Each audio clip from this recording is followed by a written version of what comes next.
welcome to Explore the World. I know so many of you, some of you are new and welcome. We cannot send our students and our employees to the world right now, so we're bringing the world to JCCC, and one of the ways we're doing that is through this speaker series. We have just had, I think, some fascinating series, people who have had experience abroad who are telling us about it, and that's another aspect that we're going to have of our session today. Aaron Mann is speaking for us. He has spoken for us at JCCC before. We appreciate that. He is an excellent trivia player. I have to start by saying that I'm on his trivia team for the IRC's, the International Relations Council Global Trivia Competition. And do not let me miss the opportunity to say that we won this year. So now that we've got that aside, I want to tell you that Aaron is the senior attorney for litigation with Terracon Consultants, one of the nation's largest engineering and design firms. Prior to his time there, he was a partner at Husch Blackwell, where he spent 4 years working in the firm's London office and served as the head of international services throughout Europe, the Middle East, and Africa.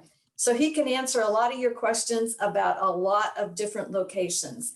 And he's going to give you a time to ask your questions. He said he especially wants to chat with questions from all of you. And so if you have questions, we'll have time at the end. You are free to put them in the chat at any time. You don't have to try to remember them. And then Aaron will take them and he's going to leave plenty of time. So Aaron, welcome to JCCC. Thanks for your time. And the time is yours. Well, thank you very much. I appreciate the opportunity to be here. And I would say this, I've not had an opportunity to see how education works right now.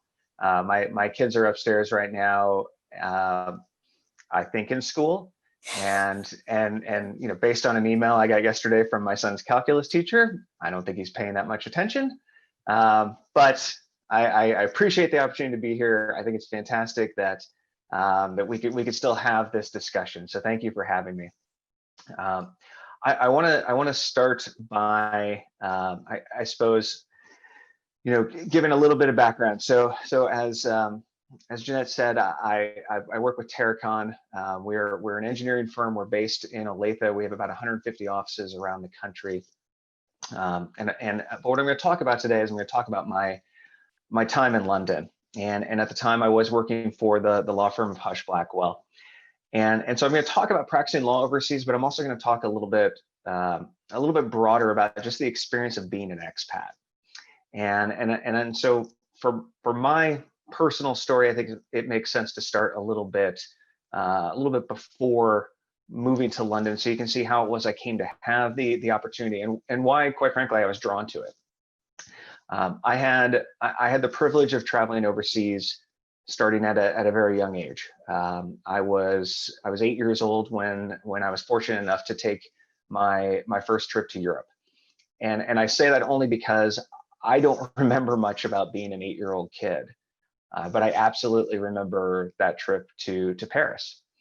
It stuck with me. It was an important, memorable event in my life, and I was fortunate enough to have other experiences like that as I grew up. I had an opportunity when I was in college to study for a summer in Germany and to study the German language and also use my Eurail pass, particularly when I found out my class was pass-fail. So I had a number of experiences early on that drew me to the broader world. And so I knew from a fairly young age that I wanted at some point to try my hand at truly living overseas. And fortunately in 2007, I had that opportunity. I was working here in town in Kansas City for a law firm that was known at the time as Blackwell Sanders.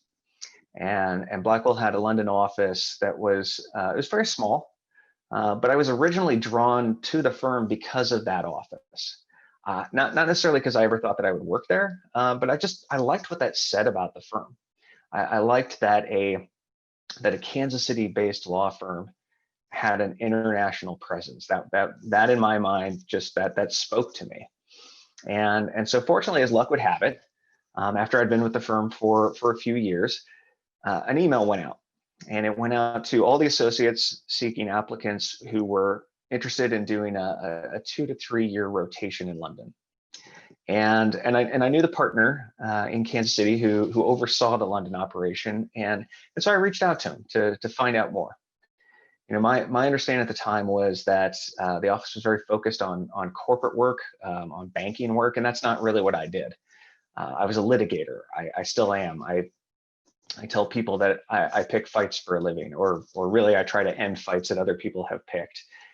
So I didn't think that I was probably a very good fit for the role, and I thought it was probably pretty unlikely that I would be selected. But I wanted to have that conversation and find out for myself. And so he and I started discussing the role, and it became clear to me that they weren't looking for a certain type of lawyer to fill that role. They were looking for a certain type of person. And they were looking for someone who number one could completely upend their life and move 4,500 miles away.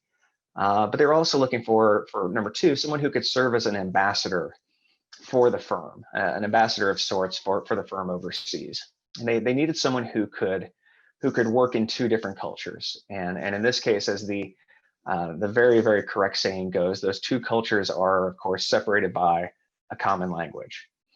And so he and I started talking more, and there was an interview process that went along with it, because there were a lot of people who were interested in this opportunity. And I still remember the day that he came into my office and shut the door. And law firms are very, very hierarchical. There's an unwritten rule that the junior person, in this case me, goes to the office of the senior person. And yet here he is coming into my office, closing the door behind him. I didn't know if I was going to get fired. It was very, very strange. But he sat down and he said, "It's yours if you want it." And I remember thinking to myself, "Oh crap, this is real now." All those conversations that my wife and I had about this up until this point, they were hypothetical. But now he's telling me it's my job to get to London as quickly as possible. And mind you, we have a house. We have 2 cars that now have the steering wheels on the wrong side. We have young children. We have dogs. At a very basic level, every single thing we plug into the wall at our house runs on the wrong voltage and has the wrong size plug. So we had some work to do, and so that summer was spent feverishly working towards shedding what we couldn't take, getting what we needed, and getting to London. And I got there about 6 weeks later. It took some time to get a visa, to get all of our stuff loaded into a shipping container, things like that. But I was there 6 weeks later. My wife and kids stayed behind for 2 months while that shipping container with all of our possessions made its way across the Atlantic. So the very first day I got there was August 16th. And I remember 2 things about that morning. I remember number one, I was wearing shorts.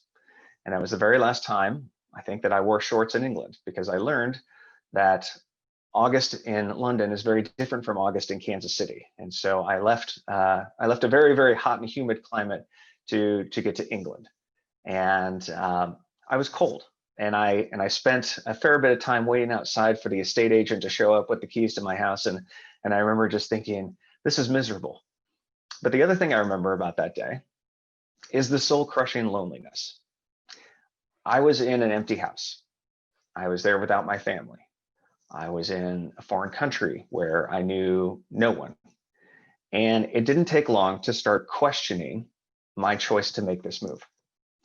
Fortunately, I was somewhat prepared for this. Before we moved, before I even agreed to do this, I'd spoken at length with one of our partners who had just moved back to the States after being in London for 8 years. And he gave me some of the best advice with regard to living in the city. And I would say this applies beyond London, beyond Europe. I think this should be the expat mantra. But what he said was, it's an incredibly interesting place to live, and it's an incredibly frustrating place to live. And if you can look past the frustration and appreciate the interesting parts, then you're going to love it. And he was absolutely right. That was incredibly accurate.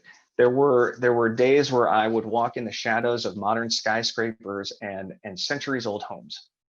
I'd have lunch with people from Russia at a South African restaurant, and we'd talk about our respective holidays in Thailand.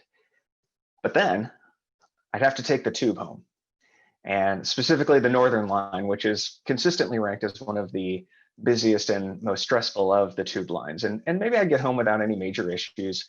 I'd just be crammed in there like a sardine, with my square foot of space, holding my book up and just trying to pass the time. But sometimes the train would stop, and you wait, and you wonder. And eventually the driver comes on and says something about there being a fault in the line. And once we get to the next station, no one knows when that's going to happen, everyone's going to have to get out. And so finally you make it to the station, and everyone pours out of the train and starts making for the same exits to go above ground to start planning their next move. And you wonder if there's a bus that can take you, but you don't really know, because this isn't your neighborhood. You're taking the train past this neighborhood. You're not from here, and it's raining, because of course it is. It's London. So rather than waiting, in the rain for a bus that might come, you decide to flag down a taxi, or I should say, you try to, because everyone else is trying to do the same thing at the same time. But eventually you get a taxi, you get dropped off at your door, and it costs you another 20 pounds that you weren't really planning on spending that day just to get home. But lunch at that South African place was pretty amazing. So you have to balance these things, and you have to keep them in perspective. And I feel bad, because I do sometimes give London a bad rap, but it's my second home. And so, like Kansas City, I feel like I have some license to make fun of things here. But if someone from outside Kansas City does, then we're going to have a problem. It's the difference between me being able to make fun of my friends to their face, but someone else saying something behind their back. So with London, I say this with all the love in my heart. Things break there all the time. The city is largely built on a Victorian era infrastructure, and it's just understood that things are not going to function fully or on time. Having lived in Germany, London is not Germany, not by any stretch. And I'll give you a quick example. We went to a place called Kew Gardens, which is a lovely nature preserve just west of town.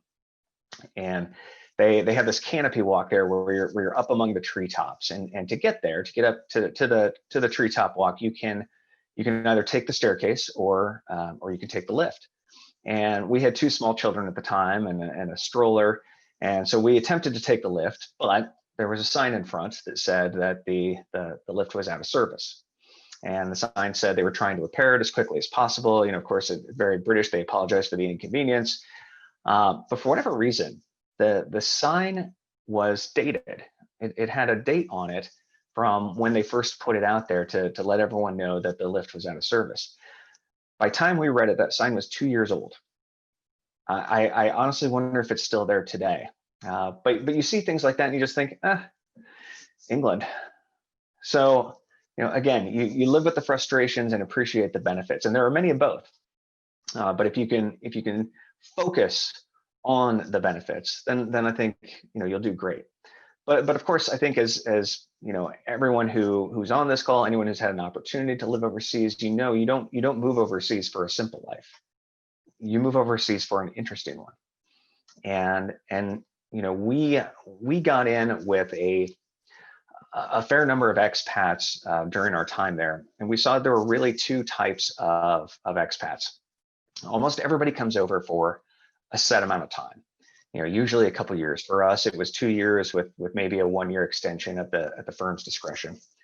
But of those people who come over for a set amount of time, that first group, they go home within the first 6 to 12 months, and the second group, they stay longer than their original posting. And we saw this time and time again. People would show up full of energy and then realize that life overseas, even in a world-class city like London, it can be hard. And when it gets hard, it's difficult not to think of your life in the US. When I'm trying to hail down a taxi and it's pouring down rain, it's hard not to think of the car that I had just recently sold, the reserved garage space I had at the office and my garage at home, and how I could get from one to the other without ever being inconvenienced by a single drop of rain. Life's easier here. It just is. But I didn't dwell on that, and fortunately my wife didn't either. So we fell into that second camp of people. As I said, our original posting was for 2 years with maybe a 1-year extension. We stayed for 4 years, and there was talk of staying longer because we could appreciate the interesting parts and overlook so many of the frustrations that can come along with it. So speaking of interesting parts, going back to that lunch at the South African place, just to walk there, I had the pleasure of walking down a little alley called Cloth Fair. It's right outside my office. And on that short little road is the oldest residence in London. It's more than 400 years old. And down a bit from there is St. Bartholomew's Church, which was the site of the fourth wedding in Four Weddings and a Funeral. I say that not because I've ever seen the movie. I have not. But I've heard that piece of trivia relayed to me so many times, it has to be true. So regardless, whether it's true or not, it's a lovely church. You come out of Cloth Fair, you walk past the place where William Wallace, the champion of Scottish independence, you walk past the place where he was executed. And there's a plaque there, and people still bring flowers to this day to honor his memory. You cross through the Smithfield Meat Market, which has been a functioning meat market since the 10th century. This is what you interact with on your way to lunch. And so when the tube breaks down, I could forgive them. It was so much more interesting than it was frustrating for me. And I need to make something clear. My wife's experience, at least at the beginning, was very different than mine. While I was having lunches in the city, she was home taking care of our very young children. We went from our Johnson County house to a duplex in London that was a third of the size for 3 times the cost. And while I had coworkers who I got to know and form relationships with, she did not have that natural outlet, at least not at the beginning. And so I think that's something else to consider. Now, fortunately, with enough time, she also found her people, and she made friendships that have lasted to this day. And it's London's such an interesting crossroads for the world that you constantly have people who are coming and going. And so some of her friends who were there at the same time we've had a chance to go visit them where they are now. And so we've had a chance to visit one of her friends in New Zealand. We had a chance to visit some friends of ours in Myanmar. And so, she was able to make those friendships, but it took more time. It just did, without having that natural connection through work.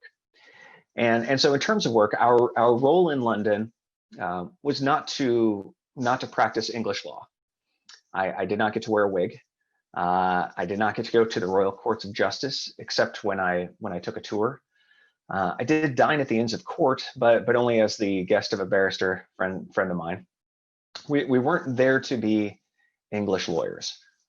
Instead, we were there to be highly accessible American lawyers for English and European clients. And so I spent about as much time getting to know other lawyers in London as I did potential clients, because the lawyers really were our potential clients. We wanted to be the people they thought of when their clients came to them and said, "Hey, do you know anyone in the States?" Because hopefully the answer would be, "Yeah, do you want to have lunch with them later this week?" And then, and then we're off. So we spent a lot of time cultivating those relationships and serving as a liaison between London and our offices in the U.S. Again, as I said, I'm a litigator. I pick fights.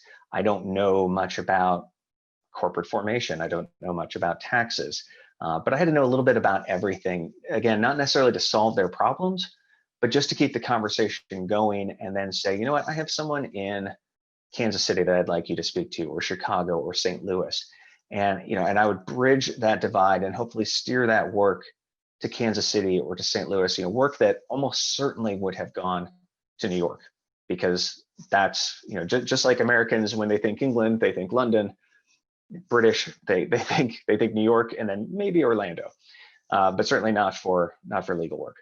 So, we're trying to steer this work to the center of the U.S. that probably would have stayed on the coast. And in so doing, I had some pretty interesting opportunities. I had the opportunity to represent an Italian manufacturer in a dispute that they had in the U.S. I represented an English filmmaker in a dispute that she had in New York. I worked with a very wealthy Middle Eastern family on a number of different transactions within the U.S. It was very, very very interesting work, and to be able to do this, I would say, to win this work and to service these clients, communication was the key. And I think it's easy to fall into the trap that because we both speak, a form of English, there won't be communication barriers, but that's honestly very, very far from the truth. As I learned in my time there, language is part of communication, but so is culture. So is social stratification. Within Britain, a person's accent immediately places them in a social hierarchy, regardless of what they've accomplished in life. You can tell if someone went to private school or state school. You can tell what region of the country they're from, and they're immediately saddled with all the baggage that comes with that accent. It took me years to get a halfway decent ear to catch kind of the broad differences between Cockney and posh and Scottish. But there are so many variants in between, and they're very, very attuned to it. And again, every single accent has some preconception that comes with it.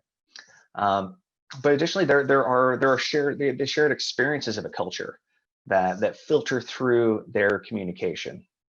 And so I want to share just a couple of quick things that were meaningful to me, that helped me when I was living overseas, and particularly when it comes to communication. And the first was, don't assume that you know what someone's talking about. Don't assume that you understand. If you're hearing a term for the first time, and part and parcel with that, don't be afraid to ask the dumb questions.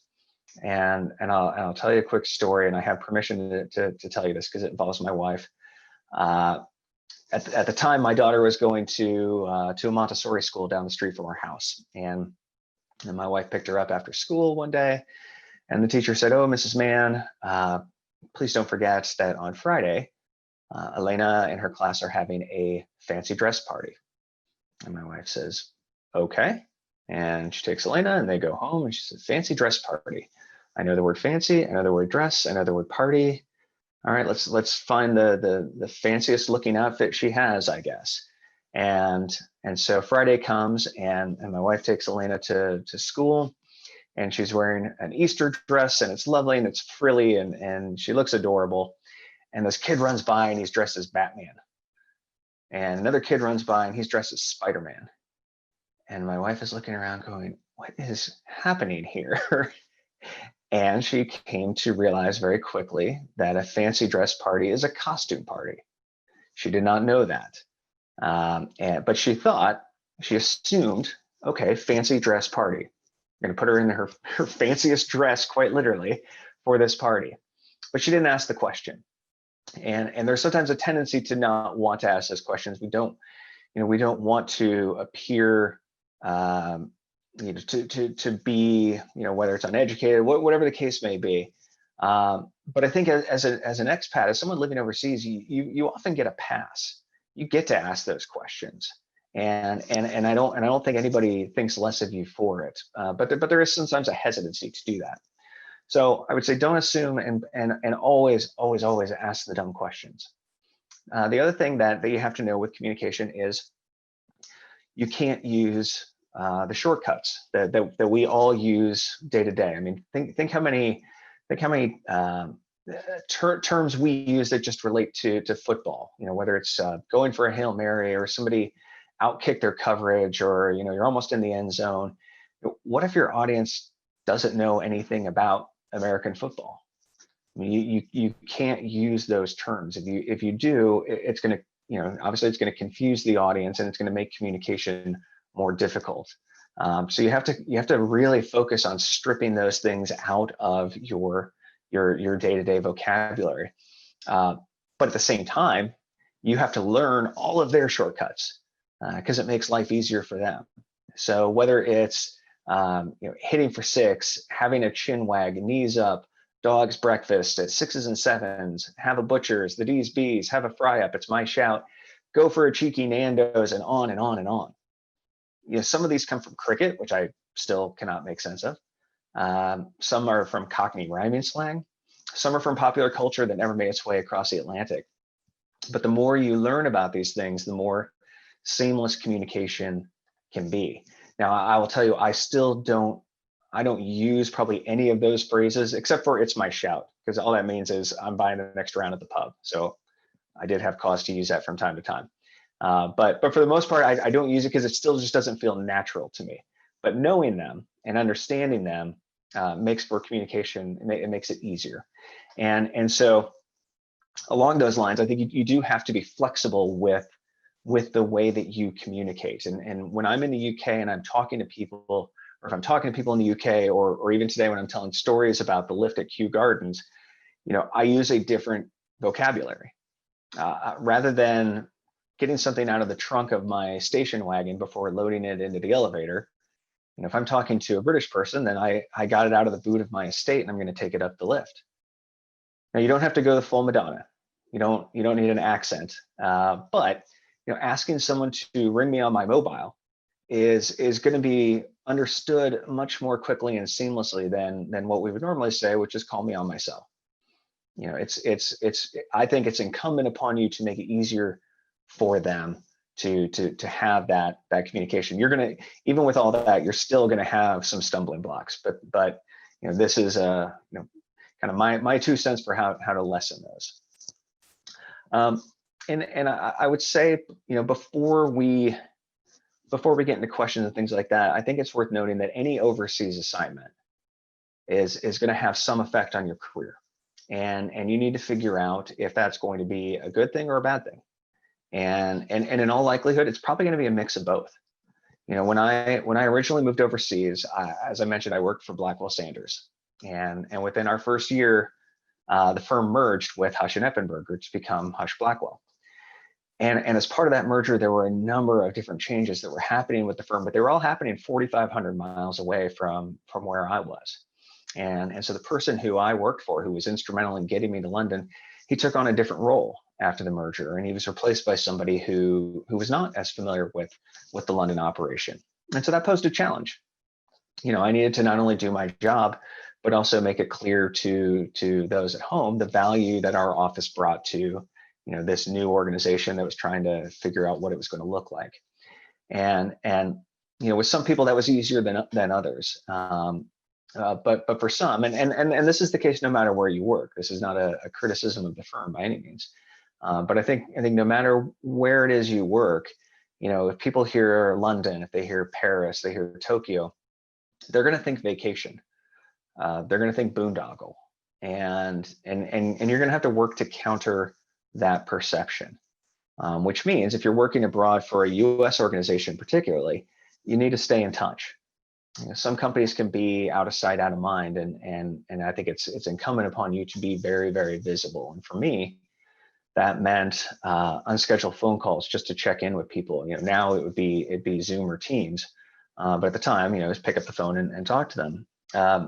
It also meant that if I was in Kansas City for the holidays or visiting family, I would take at least one day and just go to the office and walk the halls and reconnect with people. Sometimes it meant sending that strategic email at the start of my day, which would have a 2:30 a.m. timestamp in Kansas City for the recipient, just to kind of remind them, hey, I'm doing stuff while you're still asleep. Now, these were not insurmountable challenges by any means, but they required some attention, and fortunately, because of that experience, it's helped me in my current role with Terracon. We are a U.S.-based engineering firm, but we perform projects around the world. We currently have projects going on in, among other places, Antarctica and on Ascension Island. Now, I help vet these projects and determine the risk that's involved. Now, have I ever been to Antarctica or Ascension Island? Not yet. But having the experience that I had working on the issues throughout Europe, throughout the Middle East and Africa. I know, really more than anything, I know the questions to ask. I don't have the answers. I know the questions to ask, and I know that I need to find someone who can answer them for me. And so I know more than anything else not to make assumptions. And so going back to the communications piece, I work with engineers who absolutely speak a different language. And I draw on some of these same communication tools just to get the information that I need from them. I've learned their lingo, and I ask dumb questions all the time. And just like you get a pass when you're living abroad, I get a pass because I'm the dumb lawyer surrounded by very bright engineers, and so I still see the benefits every day that come from my time living overseas. But again, I think it's incumbent upon anybody to go into something like this with very, very open eyes, and I think you need to be realistic about what potential impact this could have on your career. For me, even before going to London, I knew that this choice would likely delay my progression to making partner within the firm. I just did, because it was an unconventional role, and I knew that it just wouldn't be a one-to-one link in terms of kind of years served like you normally do.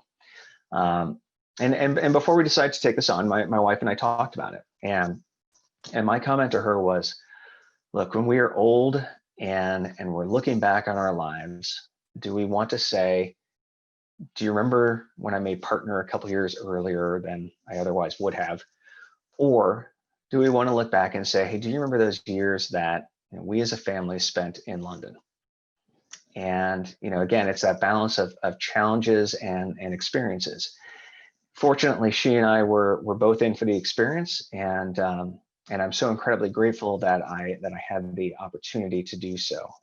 It was we have, to this day, our house is covered in memorabilia from not only our time there, but the travels that we were able to take while living there, and it was just an amazing experience. So I guess at this point, we're about halfway through. I'd like to kind of make this more of a discussion at this point.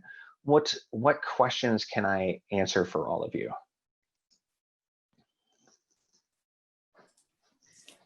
Well, thanks so much.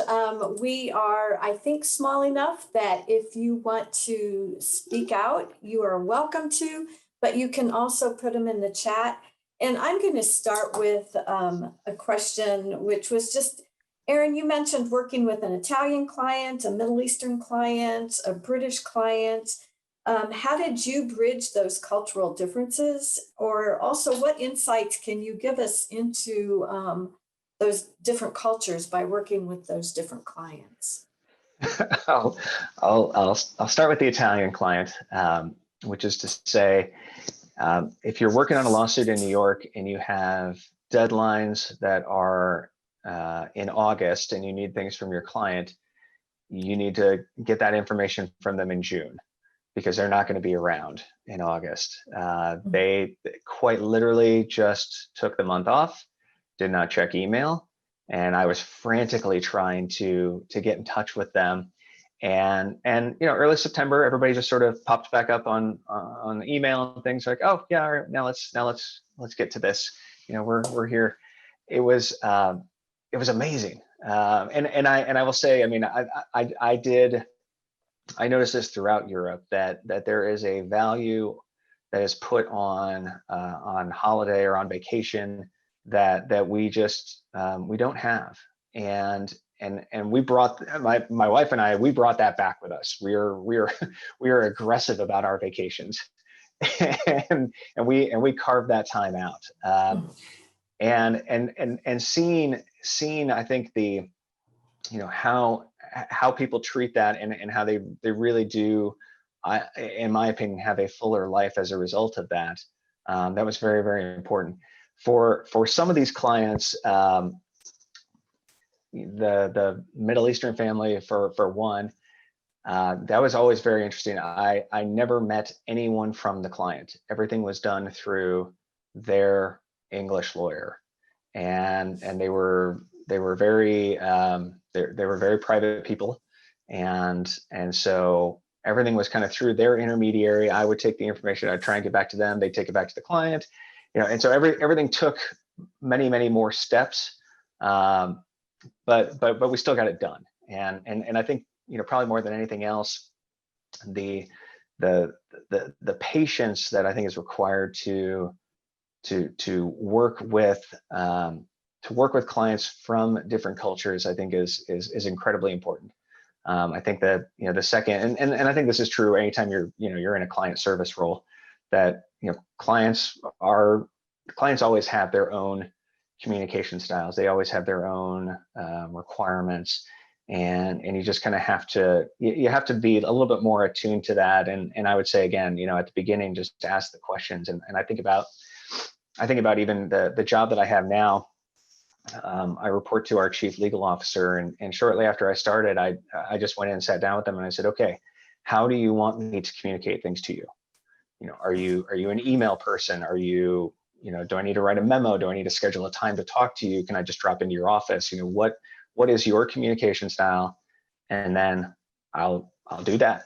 And I think that's the key with working across cultures as well, is just really focusing on how do they do it. And we read books on, there's a great book called Watching the English, and it takes you through all these different unwritten rules. There's a chapter on just the protocol of going to the pub that's amazing. And when someone kind of pulls back the curtain, and you see it, and you start to understand, like, okay, that's why they're doing this, and it's all these things that people have just been, they've been taught their entire life. And if you don't have that life experience, you're dropped in, halfway through the story, and you got to kind of keep up. Looks like I got some other ones here. Yeah. Do you see them there? I do. Which one came first? Okay. What skills or attitudes do you think your firm saw you had that would position you? So I think, I think probably one of the biggest selling points, if I can use that term about myself, which is very odd. I think one of the things that they saw was the fact that that I had spent a lot of time abroad before, and so before living in London, I had been to London a couple of times. As I said, I'd studied in Germany. I had an opportunity to do some very short-term study abroad things in Israel and in Grand Cayman, and so I think I came into this, I suppose, a little bit prepared for what was going to be required, and I say that because you see some people who move overseas, and they want to just be the American, and they want everything to be the American way, and when it's not, it's very frustrating. Mm-hmm. And you just can't do that. That it's not America. It's not supposed to be. but I think that's one of the things that that I certainly had and could lean on, was just some greater international experience even going into it.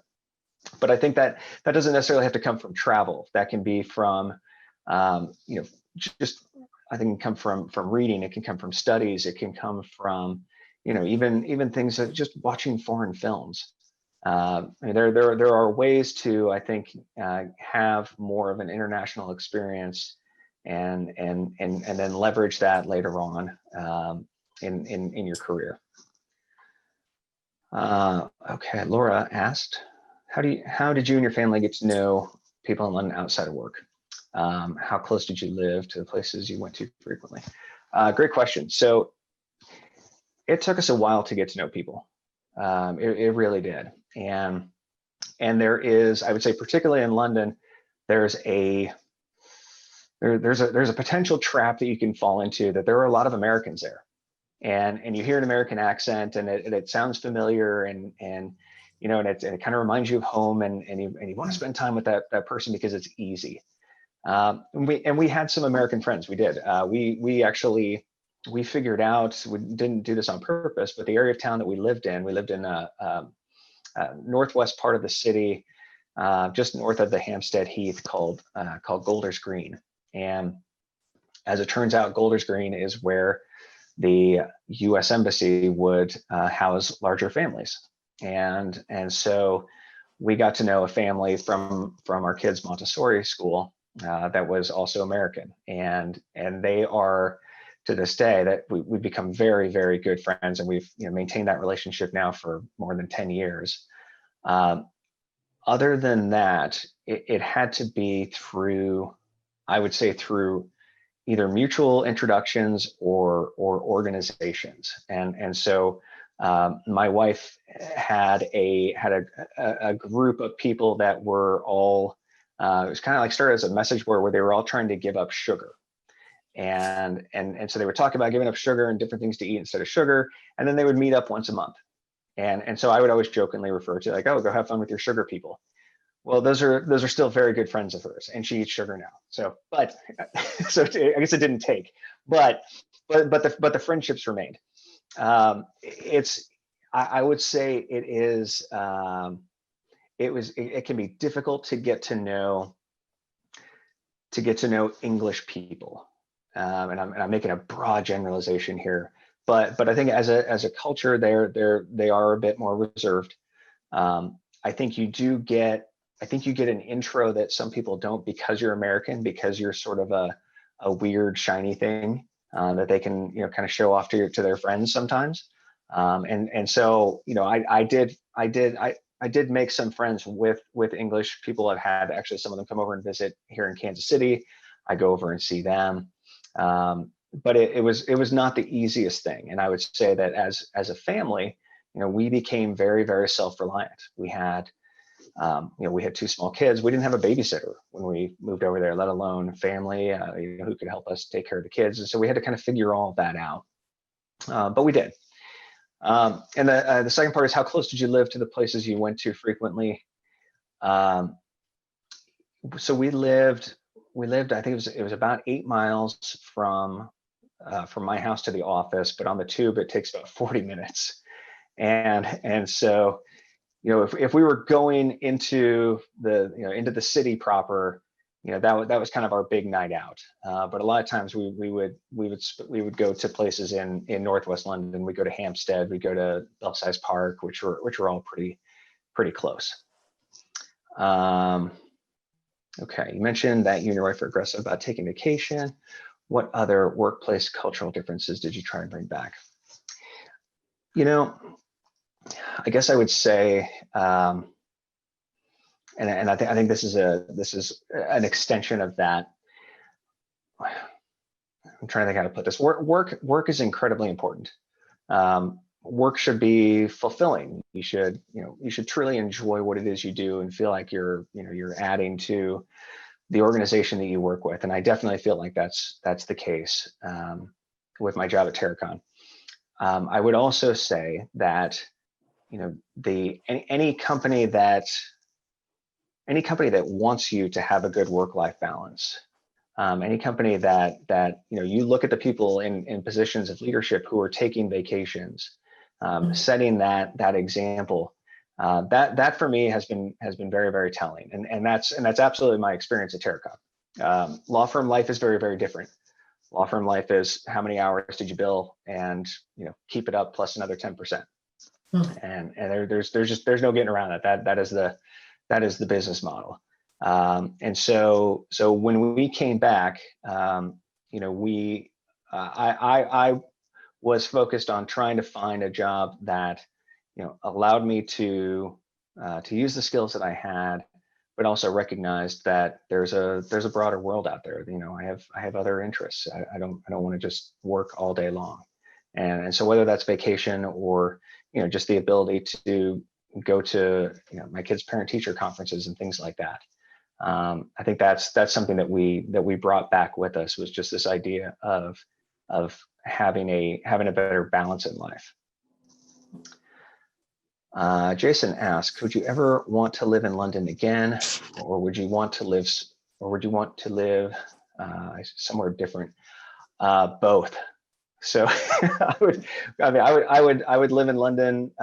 Absolutely. You know, if there was an opportunity to do, to do the work that I'm doing and to do it somewhere like that. And I need to keep in mind, like, obviously I'm incredibly happy with the job that I have right now. And I get to, when we don't have a global pandemic going on, I get to travel. And so I usually go back to London at least once a year and see friends and spend time there. But I'm down for the adventure. And so I would be interested in living in, I mean, my list of places I wouldn't go is certainly shorter than the list of places I would go. I just think it's such an interesting experience, and I think that it really does. It makes you. I think it gives you a different perspective for life in America. I think that you come to appreciate things that you may not have appreciated. I think that you also come to question things that may not be questioned. In the past, I've had people ask me about the National Health Service and what do I think about being on part of a single payer healthcare system, and what I always tell them was my experience was amazing. We were there because we paid taxes. We were part of the NHS. We were part of that system, and I had. I had, in my opinion, excellent healthcare. I went in at one point. I had to have surgery when I was there, and I guarantee you, I asked every single person in that hospital, "Are you sure this isn't going to cost me anything?" Like I just couldn't believe it. And sure enough, I mean, and I was at what they called the heart hospital. So I'm at this specialist hospital, even though there was nothing wrong with my heart, and they took amazing care of me, and it was the sort of thing that I was supposed to have basically more or less an elective-ish surgery. And it was definitely nothing life-threatening. And I called them to try and schedule it, and they said, "Oh, well, we do those on Thursdays. Can you come next Thursday?" I said, yeah, I can come next Thursday. Like I can absolutely do that. And I went in Thursday, I went home on Friday, and of course, I never got a bill for it. So it was pretty amazing, I have to say, and seeing that in action and understanding, and then seeing, being back in America and hearing some of the things that are said about that, and just knowing that was not the experience that I had. At the same time, I think, I'm a huge proponent of free speech, and I think that the First Amendment is an incredibly amazing thing that we have. And going to a country where they don't have, that broad protection from government restriction on speech, it's different. It's interesting. It never affected me personally, but anytime I would hear about things where, like, oh, well, no, the press can't report on that because there's a government order issued, that always just sort of kind of shocked me and kind of grabbed me or rubbed me the wrong way. Sorry, I've digressed from what I live in London again. All right, so I wanted to move out of the country permanently at some point. How do I remain in a law firm out of the country permanently, or will I have to seek employment at a firm in country? If so, how do I find out more? That's a good question. And, I would say that it's probably a two-part process. I think the easiest way to get overseas is going to be to start with a U.S. law firm, and then depending on the permanent nature of that, that's going to depend on what they're looking for. For our firm, it was made explicitly clear that this was a 2 to 3 year thing. Now, with that said, towards the end, because we were settling in very well, because I was doing my job, there was talk about extending it out, but because of what I did, being a litigator, I felt like I had to get back to the U.S. I had to get back into a courtroom to do the things that I needed to do to develop as an attorney, and so that's why we made the choice to come back. But I think that getting a job with a U.S. company to get you there, then I think you've got the options to kind of use that after a couple of years as a jumping off point, and that's going to make it easier to stay there permanently. And how to find out more about international law or laws of a specific country. So, I looked into getting what's known as dual certified, basically becoming an English lawyer as well. And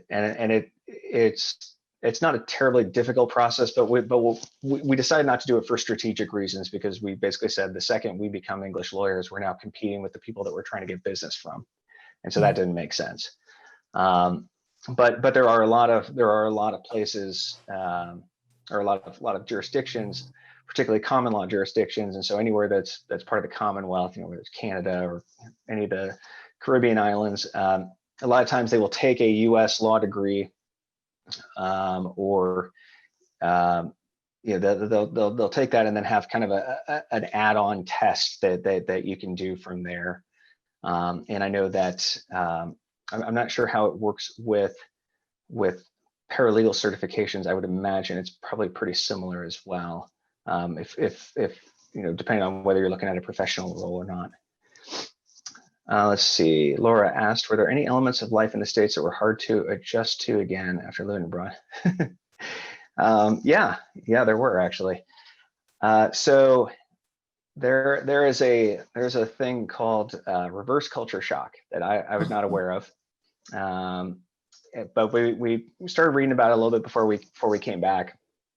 And but the idea is that basically, you're overseas for such a long time that you've started to adjust, to evolve, and so when we came back, we actually had an amazing opportunity to come back by transatlantic cruise liner. We came back on the Queen Mary 2, and we did that because, well, number one, because we could, but number two, because it was going to take 8 days to get back, and meanwhile we're still waiting for that shipping container of stuff to come back to the States too. And so we weren't really in a rush to come back, and the cost of doing it honestly was about the same as a one-way ticket from London. And so we spent a week at sea, which was amazing. And the whole time we're kind of thinking about, like, okay, what's life going to be like in America? How are we going to do this? And we've got all these things kind of in our mind. And the ship comes into New York. We go past the Statue of Liberty, which is just the coolest way to repatriate back into America. We get to the pier, and immediately you can just hear these, just stereotypical New York dock workers just jawing at each other. And you can hear the taxis honking and everything. And it immediately was just like, all right, we are back in America. Like, okay, here we go. And that was just kind of where it started. And I think, it took a while. It took a while to acclimate just to some of the things that we had gotten used to. This was 2007 or I guess, we moved back in 2011, but from 2007 on, we had our groceries delivered to our house. We just didn't go to the grocery store. We ordered online and everything was brought to our house. And I was just like, just sort of assumed that had happened here. And, and it's only really just happening now. And so there're just things like that where you're looking going, like that was better there. Like the technology was actually better there than it is here. Part of it was also with our kids. We have what are commonly referred to as third culture kids. And so you're born in one culture, you're raised in another, and you kind of have this mix of different cultures for your experience. And when we got back to the States, we had to kind of unwind some of the vocabulary, as my son is talking about the baseball pitch and and wanting to throw rubbish in the bin and stuff. And it's like, it's adorable, but it's also like, man, kids are going to pick on you if you do that.